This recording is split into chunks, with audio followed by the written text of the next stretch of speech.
Ladies and gentlemen, welcome to the Clemmontime podcast. I am Tyler Clemens. I have my Week 5 picks against the spread for these NFL slate of games. And let me tell you something, I did not pick the San Francisco 49ers to beat the Rams in that game. I didn't even expect them to be even close to competing in that game, but Mac Jones played a phenomenal game. Shanahan got some of the best play calls possible in there, and this Rams defense could not adjust to what they were doing or stop them to any extent. Kyle Shanahan is a really good coach, and they are not force-feeding Christian McCaffrey the ball, which is a important thing. They do have him involved a lot, but Kendrick Bourne and Mac Jones have a really good chemistry. Played at New England together. That was one of his top receivers. Kendrick Bourne is just not a guy that goes out and puts up numbers like he did every week. I believe he had 10 catches for 140 yards. No touchdowns, though. And if you are currently watching, this is a little bit after 12 o'clock on Sunday. And we've had a 9:30 game going on. It is the Cleveland Browns and the Minnesota Vikings. So I just want to recap the Rams game. Rams came into the game as a minus 5.5 point favorite. San Francisco was not expected to play very well after Brock Purdy re-injures his toe. But they came in with an excellent game plan. They went up and punched the Rams right in the mouth early in this game. I don't think the Rams were anticipating this. I really think they were imagining a much easier opponent, someone that they were going to get after. The Rams defense could not get after him. I have a great fantasy story on this, and I'll tell you. I picked up the Rams defense thinking that with Mac Jones starting this game, that the Rams were going to just get after him. You know, he played 2 games really well earlier in the season already. Actually, just before last week. But with the Rams, they are a proven team. Last year and this year, they have been very consistent in the aspect of young guys playing very hard on defense. So sometimes they're in dogfights where maybe they shouldn't be if they had a few more veteran guys on their defensive side of the ball. Rams come out really just lay an egg, and we're just trying to get back into this game from the get-go. And they could have won the game. They really could have won this game late. And Kyren Williams had the ball punched out right before he crossed the end zone. And Kyren Williams is my fantasy guy. But I picked up the Rams defense in fantasy football thinking, hey, this is an easy 10-point game from your fantasy. I play in the sleeper league too, so if you know what 10 points is, that means you start with 10 points defensively, and any points put up after that, you tend to lose your 10 points, and now you're down to the 5, 6, 7 points range. If you see my eyes keep looking down, that's because I do have the 9:30 game on in London between the Minnesota Vikings and the Cleveland Browns. Right now, the Browns lead 17-14. There's 4:58 to go in the fourth. Vikings are driving, kind of like last week with the Steelers game. But the Vikings have really been into this one a little bit more than the Steelers game. Steelers should have really just blowed that one out last week, and they did not. Not sure why they didn't do that. Maybe because the Vikings are a pretty solid team. And today, you get the Dylan Gabriel show from the Browns, and it looks good. It looks really good. I'll talk a little bit more about that too. Needless to say, Rams get beat at home against the 49ers, and there were so many 49ers fans at this game, you would have thought they were playing in San Francisco. I'm not kidding. So much red in the stands. Unbelievable. But that's what happens when you're a good team and you're in the Bay Area, and you just have I don't know what the travel is, but you just have a short travel to go to be able to watch your team play an away game. When really, it was not. But Mac Jones played the game of his life, and so did Kendrick Bourne. They beat the Rams. So that puts me at 0-1 to start this week's spread, which is crazy. In Thursday night games, typically the team that is dealing with the injuries, like the 49ers were, they're the team that's supposed to have a hard time coming into this week 5 Thursday night game on a short week. They're the team that is expected to have the issues, to have communication problems, to have breakdowns.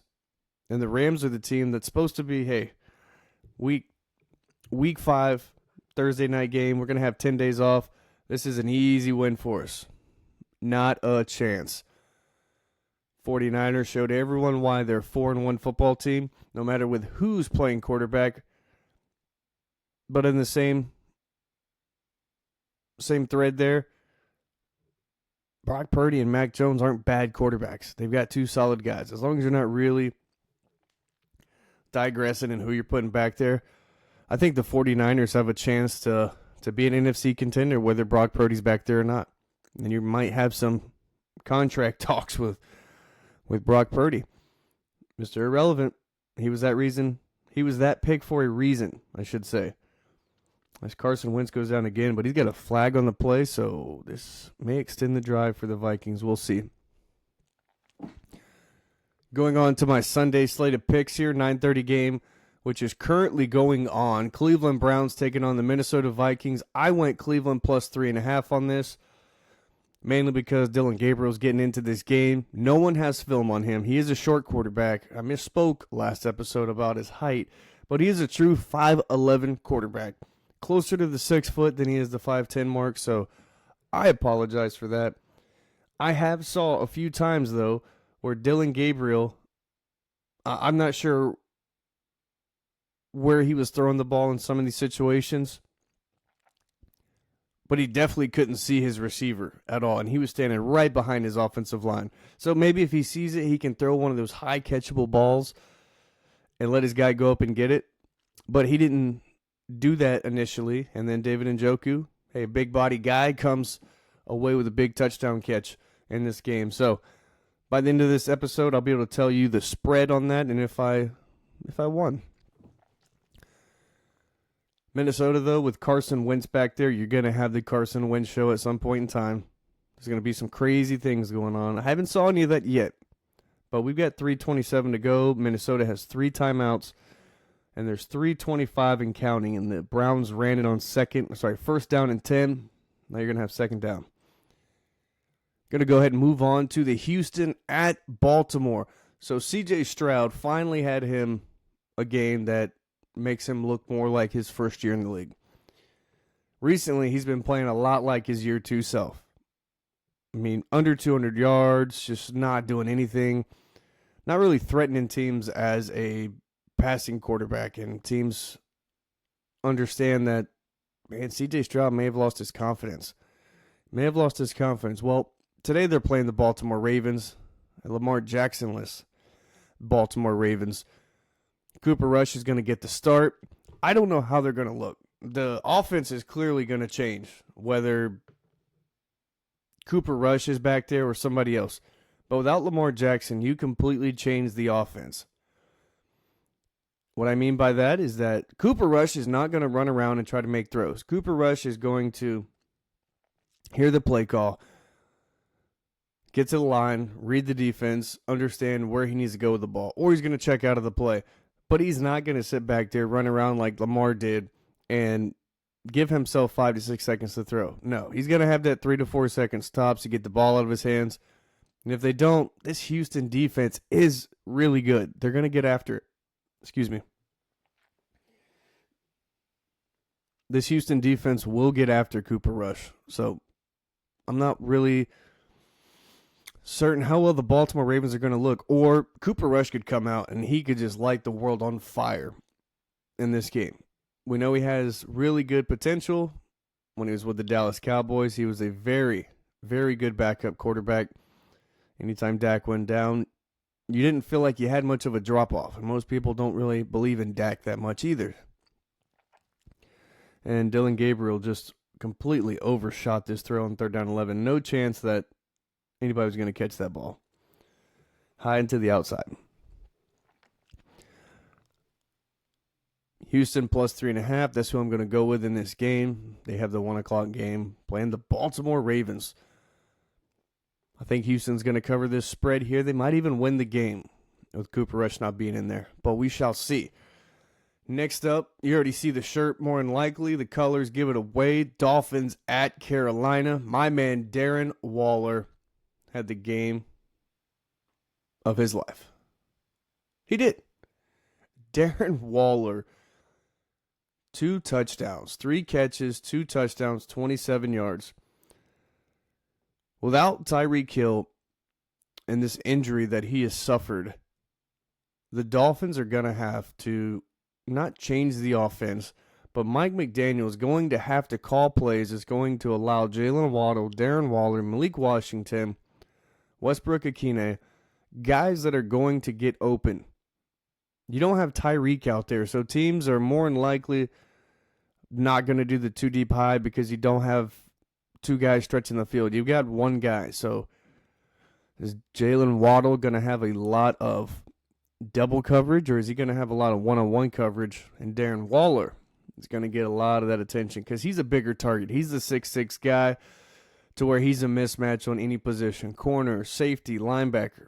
Whoever you put out there, Darren Waller is the mismatch in this situation. Also being back after a year of retirement, you don't know how well he's going to hold up when you force feed him the ball. Well, not force feed exactly, but when you start to increase the amount of targets that he gets. That's going to determine how healthy and how well Darren Waller is. And, of course, we already know. I've talked about Bryce Young all year. He can't see. He's 5'10". He is a legit 5'10" quarterback. I think the Dolphins' defense, I even picked them up in fantasy. I think the Dolphins' defense is going to bring that center pass rush, try to send guys right through those center gaps to where your outside edge rushers are going to try to be able to contain, and you're going to make Bryce Young force passes over the middle. You know, maybe things he can't see, he's going to throw. That's all we can hope for, but that's the kind of strategy looking at a short quarterback that I would want to attack. I want to make his vision tough. He's not going to be able to see these holes in the defense. Drew Brees, I want to make this point. One of the shorter quarterbacks, and if you ever watched him play, watch his highlights. The man literally, he's 6 foot, probably 6 foot at the most, not even close to 6'1". He never actually could see over the line that well. He actually had to create throwing lanes. He would step to the left, step to the right, just to see right between the heads of where he was going with the ball. But also Sean Payton designed these plays so he could have throwing lanes. Having throwing lanes is very key, especially as a short quarterback, because you can't sit back there and just do your normal drop. You literally have to think about, as I'm going to throw this ball, is it going to get batted? Am I going to bounce this off my guy's helmet? Where is this going to go? Nobody talks about this, and I'm not sure why. I'm not sure why more NFL analysts just aren't hopping on this train of the fact that if Bryce Young was 2 inches taller, how much better of a quarterback would he be? Not that it makes him play better, but now he's going to see things sooner. Something to look at. Taking the Dolphins plus 1.5. I expect the running game for the Dolphins to get going, and they're going to have to shut down this Carolina Panthers offense from the get-go. Don't let them have any type of breathing room. Tua, today's your day, my man. No Tyreek Hill. You're going to have to step up big time. Battle of the Alabama quarterbacks. See what happens. Moving on, we have the Las Vegas Raiders at the Indianapolis Colts. Colts have really shown to me that they are a contending team in the AFC because Houston has really fallen off, and they're the ones in that division that have kind of took the reins of the division, and now complete fall off. Last 2 years being the playoff contenders, winning that division. Jacksonville is trying to get back in the mix. I'm not completely convinced yet, but Trevor Lawrence is playing some of his best ball. Travis Etienne has completely stepped his game up. He actually looks like the running back that everyone saw in Clemson and that everyone anticipated him to be. Vegas, though, Pete Carroll's got a lot of culture change to do there. I think with having McDaniels in there, and then you get Antonio Pierce, who people loved Antonio Pierce. He was a player. He played for the Giants. And he was a guy in that role that understood what being an NFL player consisted of. and what players want from a coach. And I think that's ultimately why the players really loved Antonio Pearson there. But I just don't think he was a head coach. I don't think he got the most out of his players. Even though they respected him and they wanted him to be there, I don't think he was getting 100% of everything his players had to offer. As I'm watching this game right now, 2nd and 4, Wentz finds Hawkinson for the first down. It's 17-14 still. Vikings trying to move. They are getting just across midfield now, close to the 45. 1:38 to go in this game. Vikings have one timeout. Just going to watch this one more play, and oh my gosh, Justin Jefferson just caught this ball on the back of his head. Wow, what a throw and what a catch by Jefferson from Wentz. Oh my gosh. Well, that's why he's a top receiver in this league.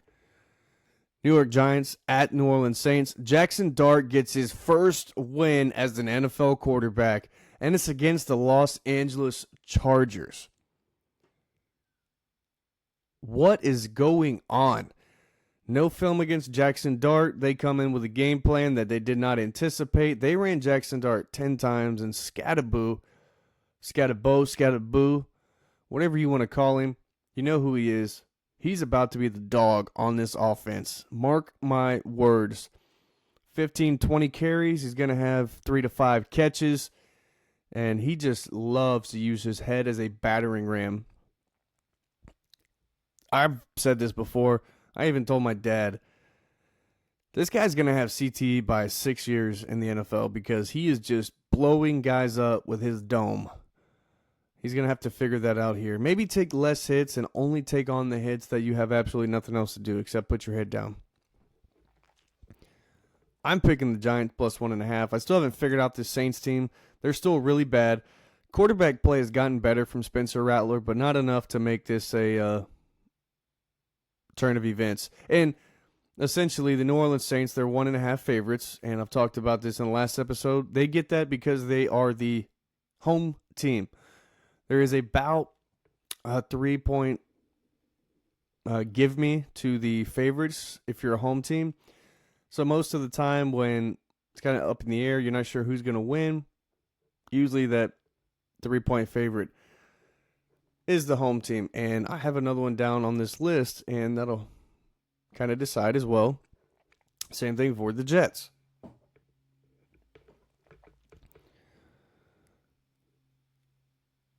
If I didn't say I was taking the Colts minus 6.5 in that last pick,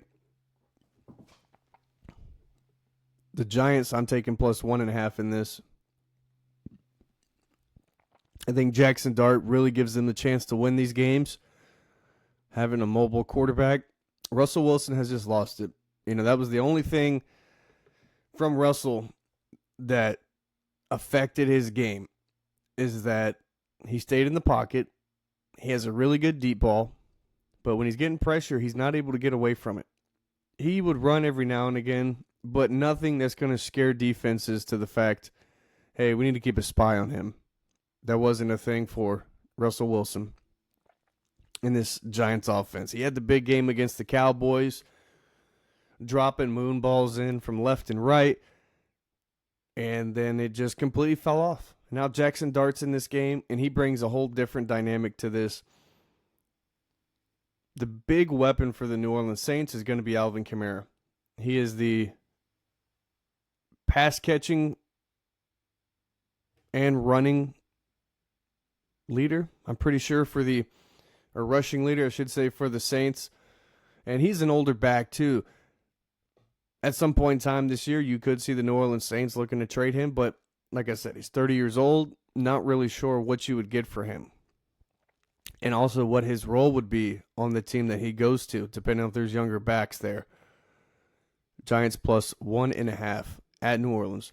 Moving on, Dallas Cowboys at the New York Jets. Hey, the Jets against my Miami Dolphins showed us why the Jets are a bad team. They are super undisciplined. So many penalties. So many. Joe Buck and Troy, but this was actually Chris Fowler doing this game. Chris Fowler, Dan Orlovsky, and drawing a blank on his name. Lewis Riddick. They talked about, man, I hope this game isn't sloppy. I hope there's not a bunch of penalties against both teams. And hey, it didn't start out that way, but it quickly turned that direction as the Jets just got really, really sloppy. Really sloppy in that game. Justin Fields, I talked about how Justin Fields was going to be used, and I'm going to continue to harp on this all year. Justin Fields was a great quarterback coming out of high school, had a really good collegiate career at Ohio State. He started at Georgia, though. Something to think about. Started at Georgia. Why did he leave Georgia? Guy's better than him ahead of him? I think so. So he went to Ohio State and played well. Played really, really well. But there were some things as a passer that he's left out there. He has guts. Don't get me wrong. Justin Fields has guts. But Justin Fields is not sitting out here and making throws and reads that a top NFL quarterback should be making. He's not. He's literally on the Jets because with that, we've got somebody that can read option, run with the ball, throw the ball, and we don't have to sit here and rely on him throwing it 30, 40 times a game, essentially. And right now, Carson Wentz just took the lead. Oh my. Jordan Addison, touchdown in the corner pylon of the end zone. 25 seconds left. Browns have no timeouts. Vikings are up 20-17 pending this extra point. Wow. So Dylan Gabriel in his first start, he's going to have 25 seconds and no timeouts to essentially, if they miss this extra point, try to tie it. If they make it, I'm not sure how much you're going to have. There it is. I think the Vikings are going to win this one. It's 21-17 with 25 seconds left. Browns need a touchdown to even win this game. And I just don't think they're going to have it here, especially with the rookie quarterback. Dallas Cowboys tied with the Green Bay Packers last week, 40-40. Micah Parsons had no effect on this game at all. Hence to why the Dallas Cowboys let him go. Why they let him go? My wife's a huge Cowboys fan. I gave her a great example, and Jerry Jones had finally said it. When Micah Parsons was traded, might have been upset. What has he done for you since he's been here? You won any more games? You got deeper into the playoffs? Game wrecker, right?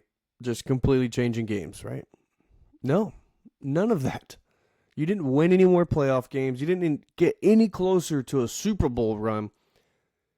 And then he goes to the Packers after a couple weeks. I even thought, hey, these guys are contenders. And then the Browns come in and punch him in the mouth. And they just shook their shit. I think the Packers might be really, really flawed. And they're on a bye this week. But the Dallas Cowboys, people underestimate them. Without CeeDee Lamb, put up 40 points. 40. And I think the Dallas Cowboys are going to absolutely kill the New York Jets this weekend. Give me the Cowboys minus 2.5. Last 1 o'clock game on the slate, Denver at Philadelphia. Denver Broncos should have a better record than what they do. They've lost some close games towards the end. And now they're going to be facing the defending champs who have just been on an absolute tear. Cannot deny it. Philadelphia is undefeated. One of the few teams undefeated. What a throw here by Dylan Gabriel. Just made a ridiculous throw across the 50. They have to spike it, though, with 7 seconds left and no timeout. So you may have two plays here. Maybe one to get you a little bit closer, and then you have a shot at the end zone. Let's see. Let's see if Dylan Gabriel is going to shock the world and if he's going to shock me. Back to this Denver at Philadelphia. Denver Broncos coming into Philadelphia. It's going to be a hostile environment. But I also think the Philadelphia Eagles are starting to have some internal battles with their wide receiver, A.J. Brown. You're winning games and you're not getting targets or catches, so you're essentially just being a complete distraction to your team. Whether you want to view it that way or not, that's exactly what happened. And Dylan Gabriel is just throwing a bomb to the end zone, and it just got intercepted by the Vikings. And that's essentially going to do it. So no time on the clock. Number 2 for the Vikings just intercepted it, but there's no flag yet. And we're still just kind of standing around here.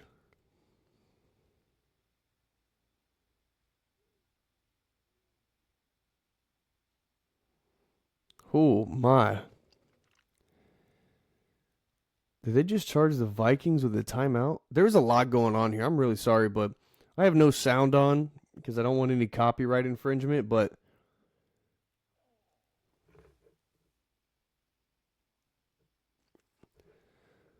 O'Connell was trying to call a timeout. They wouldn't give it to him, essentially. So the Browns run the play, throw the ball down the field, and then after the play was over, rewarded O'Connell with the timeout. And O'Connell is just absolutely giving the referee shit about it.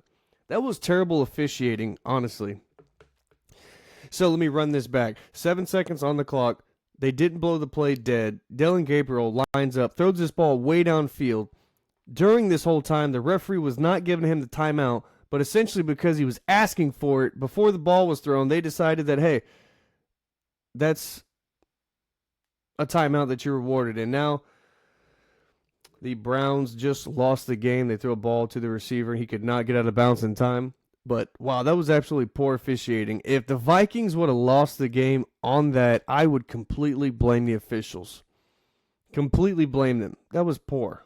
Poor officiating. And I hope O'Connell tells him, you didn't give it to me on the field. Yet you're going to stop the play and say, I got it before the ball was snapped and you didn't give it to me. And you knew I was calling the timeout. Tell your guy to do better, be better. Whew. Absolutely frustrates me when referees take control of the game like this. What if they just would have given the timeout when he called it? It would have been fine. Would have been absolutely fine. Not the case. Back to this Denver spread plus 4.5 at Philadelphia. I'm going to take the Denver Broncos plus 4.5 in this. I think Patrick Surtain is going to be a menace to A.J. Brown. I think he's going to have a tough night, which is going to allow Devontae Smith to really get open in Dallas Goedert. Sean Payton's going to dial up some plays against this Philadelphia defense, and I expect the running game to be tough for Denver, even though I got J.K. Dobbins playing today.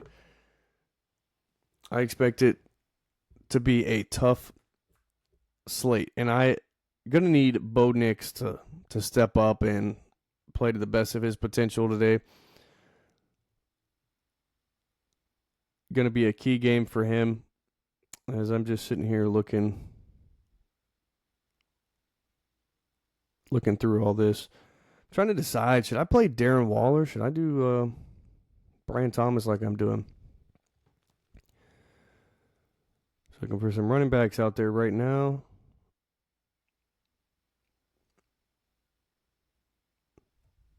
Of course, we got old Charbonnet out there. You know what? I'm going to run with Dobbins. Seems like a good option for us. Go ahead and keep Dobbins in there. Justin Jefferson had a really good game for me. And old Carlos Danger. You are in danger, my friend.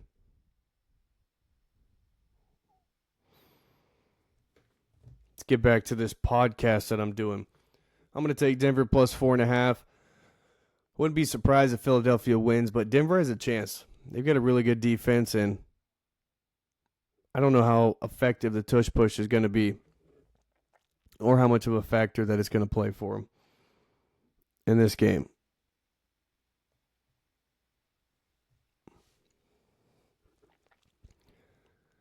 Tennessee at Arizona. Cam Ward has been the most sacked quarterback so far in this NFL season. If they don't block for him, Cam Ward is going to have a very, very tough career, especially this rookie year. They've put a lot on his plate and expect him to basically carry this team. There's only so much he can do, though. I don't know if they're going to cover this plus 8.5 spread, but I'm picking them because Arizona has not showed me enough to make me think that even though when they play a bad team that they're going to play well and do what they need to do. I just don't think that they're capable of that. The last game that they played, they were pretty much losing against Seattle the whole time. And late in the game, they finally got aggressive, finally started putting some points on the board and made that a game. And it shouldn't have been. It absolutely should not have been. And we see that a lot. Teams start to get a little lazy, a little lax on the defense. And the other team has not given up. It's the NFL. They say this every weekend. I say it. It's any given Sunday.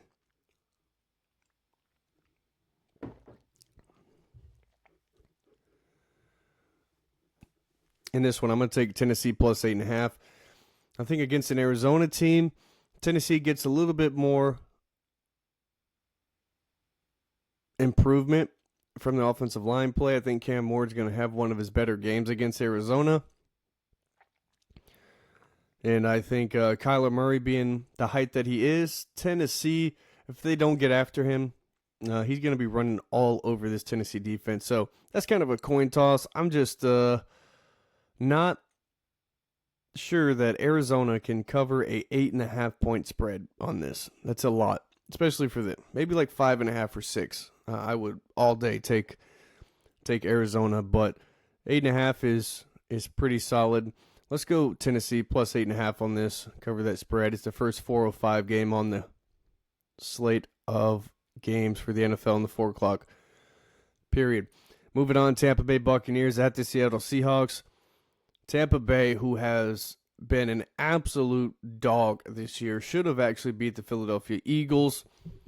Baker Mayfield just, hey, he's got a gunslinger mentality. It showed up in that game. It cost him. He threw a pick, which ultimately decided the outcome of that game. But Seattle, hey guys, Sam Darnold he's a good quarterback. Don't sleep on him. Just don't do that. But Tampa Bay finally, I think, has a all-around team here. Seattle's still trying to put those pieces together with Sam Darnold's first year there, but they look good. They really do. I just talked about that they should have put Arizona away a lot sooner last week, and they didn't. Offense kind of sputtered out there. Yeah, 2 really good running backs for Seattle, too. You got Charbonnet and you got Kenneth Walker, 2 guys that could be a number 1 back on any team that you put them on. And if one's out or the other's out, the other has no problem carrying the load for their team. I'm going to take Detroit plus 3.5 on. Sorry, I'm going to take Tampa Bay plus 3.5 on here. The only reason I said Detroit because they're right below them. I'm going to take Tampa Bay at Seattle plus 3.5. I think Baker Mayfield wills his team past Seattle. A lot of close games though that Baker's had to win in the last second, and we saw that against Philadelphia wasn't able to happen. So with the plus 3.5, I think Tampa wins, but would not be surprised if Seattle pulls this thing out by maybe 1 or 2 points.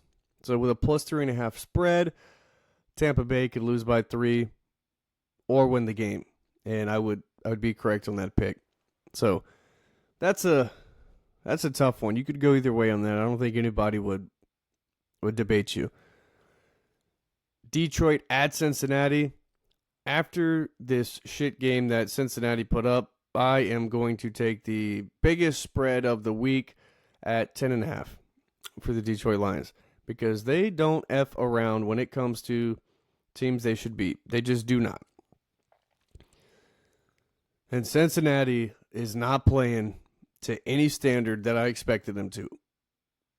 Nothing about them looks like the Jake Browning from 2 years ago. Nothing. And I don't know if the film from 2 years ago was something that people are taking away from Jake Browning. But Jamar Chase and T. Higgins are 2 number 1 receivers in this league, and you're not finding a way to get them the ball. You're not. You're not the Dolphins. You can't blame too high. You just can't. They're not speed guys that just sit there and run deep routes against the defense. No. These guys are really good route runners. I believe Jamar Chase is considered the best receiver in the NFL, which I'm not sure how because he ain't getting shit done. But the Detroit Lions have a all-around good team. All around. Good receivers, good D-line, good linebackers, good safety core, good running backs. I mean, everywhere you look, they have a really good team in all aspects. I'm going to take Detroit to win this minus 10.5. Give me them. But I wouldn't be surprised if they don't cover the spread. But that's a lot. That's a lot. And Cincinnati just is showing me they're a bad team. Washington at Los Angeles Chargers, minus 2.5. I do want to point something out real quick. So the Rams and the Chargers play in the same stadium. Nobody thinks of this. Just something cool. Rams and Chargers play in SoFi Stadium. Rams played Thursday night. Chargers play Sunday. To think about the turnaround that you have to have, well, heck, even for the Hurricanes and the Miami Dolphins, they play in the same stadium. The really big, the only turnaround you got to do in the Dolphin Stadium compared to Hurricanes is you got to take the logo out the middle of the field. You put a neutral orange and white Miami in the end zones. You don't have to change anything. The only time the Dolphins paint the end zones is when the Hurricanes are not playing that weekend. Then you'll have a full end zone painted. The Rams and Chargers have to full-blown take paint off the field, repaint it, and it's turf. So they show a whole process of what paint is put down, how the paint gets removed.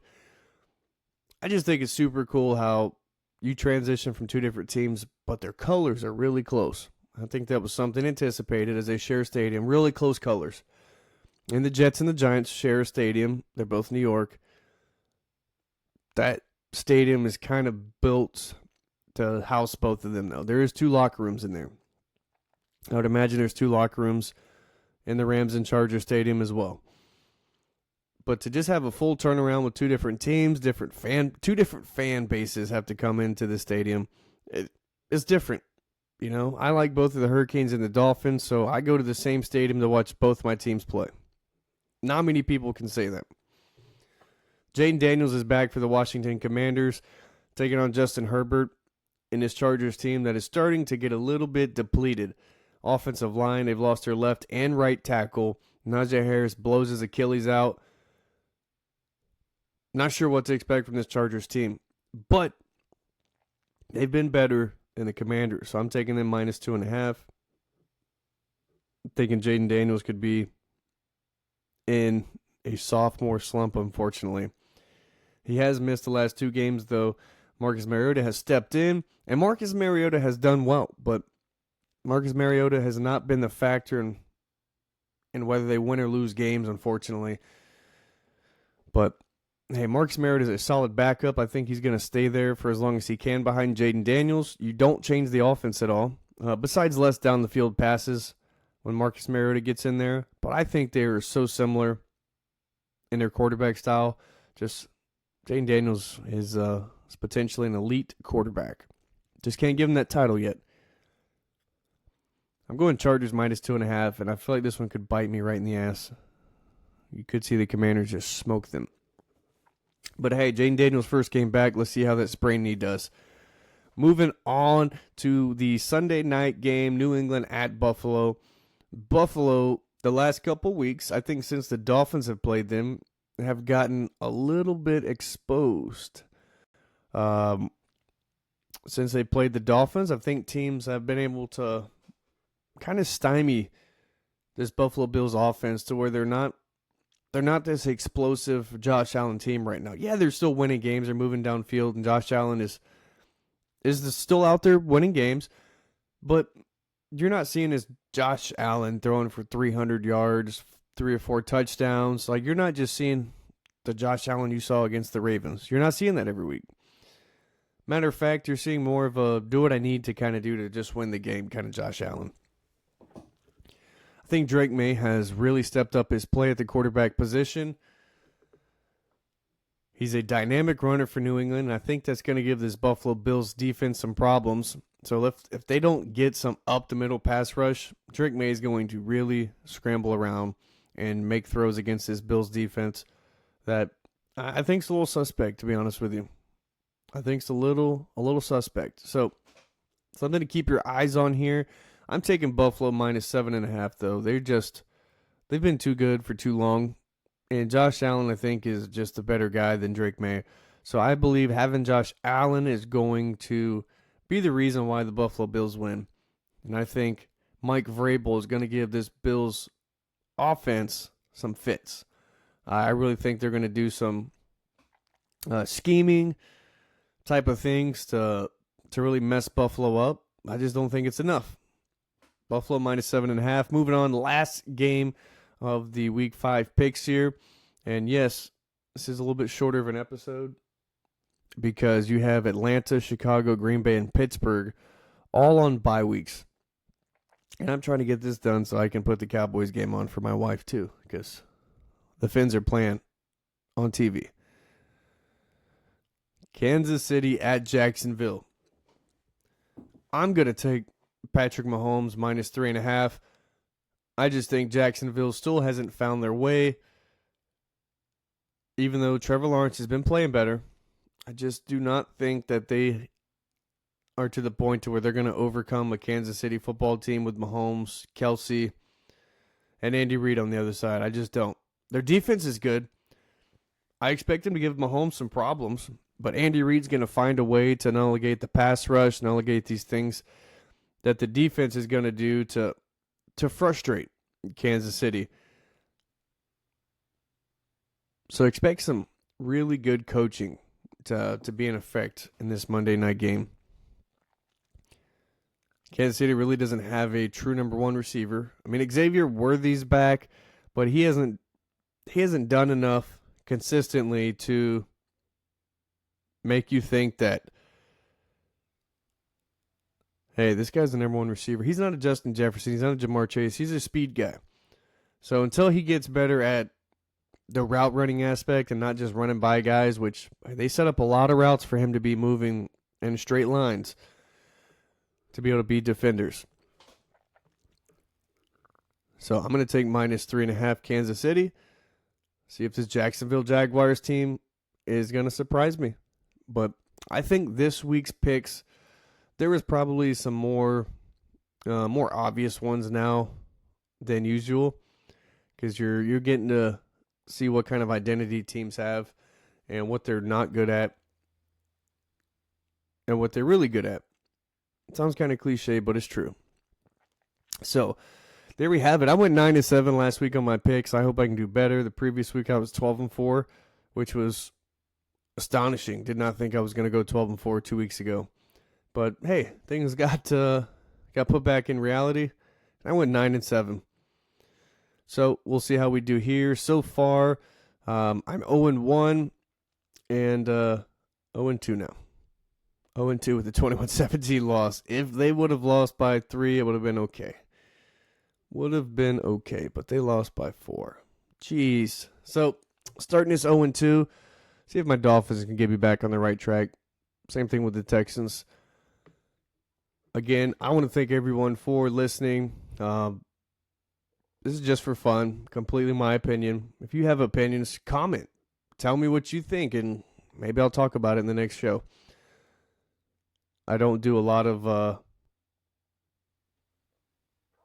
crazy BS picks. I just try to talk about football in an aspect where anybody's watching can kind of understand why I picked this team and why you can expect sometimes to be completely shocked with the outcome of these games. So, hope you enjoy it. This was the Week 5 NFL picks against the spread, and I'm already 0-2. So, everyone, please thumbs this thing up. Subscribe, like, share. Do whatever you can. Help me to one day not be working Monday through Friday. That'd be great. And then I could do this. It would be fantastic. But needless to say, thank you all. Hope you enjoyed this show. And tune in for the next one. Thanks.